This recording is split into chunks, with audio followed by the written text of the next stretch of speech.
ठीक आहे, मी मी इथे माझ्या वेगळ्या कामात होते, पण तू नको का मला कळवायला? हो मॅडम, मी जरा माझ्या पर्सनल कामासाठी बाहेरगावी गेलो तो. काय पर्सनल कामासाठी? मी तुला पोसण्यासाठीच ठेवलेलं आहे काय फक्त?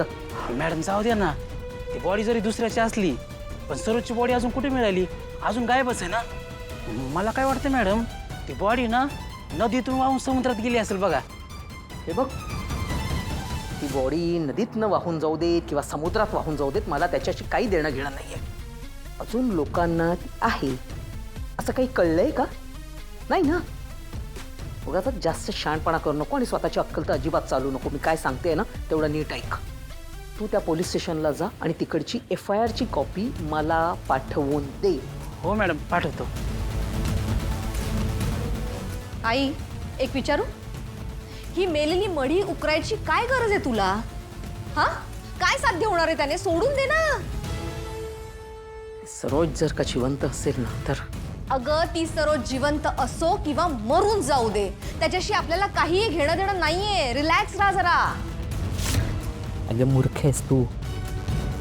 फरक पडतो, कारण तुला माहीत नाही आहे ती कोण आहे ते.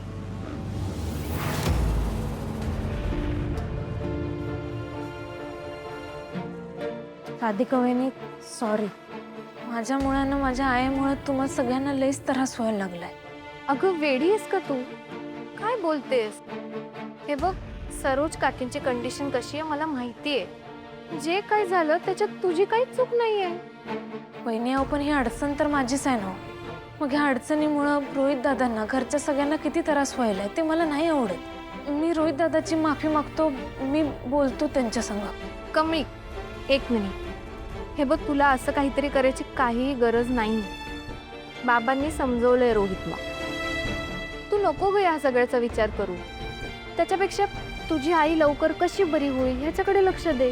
हा, होय, मी तिचं MRI CT स्कॅन लवकरच काढून घेणार. आणि कमळी, झोप आता तू आणि नको काळजी करूस. Good night.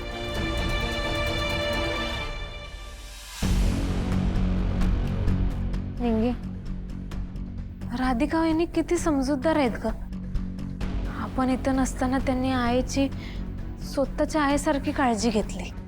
वय ग, खरं नशीब बघ की पदरात कसला नवरा पडलाय जीव. त्या रोहित दादाकडे बघूनच कळते केवढा ओरडत असेल तू तिला. तरी बिचारी सगळं गपगुमान सहन करत असते. आता आपण किती बी कळवळलो तरी बी काय होणार आहे ग.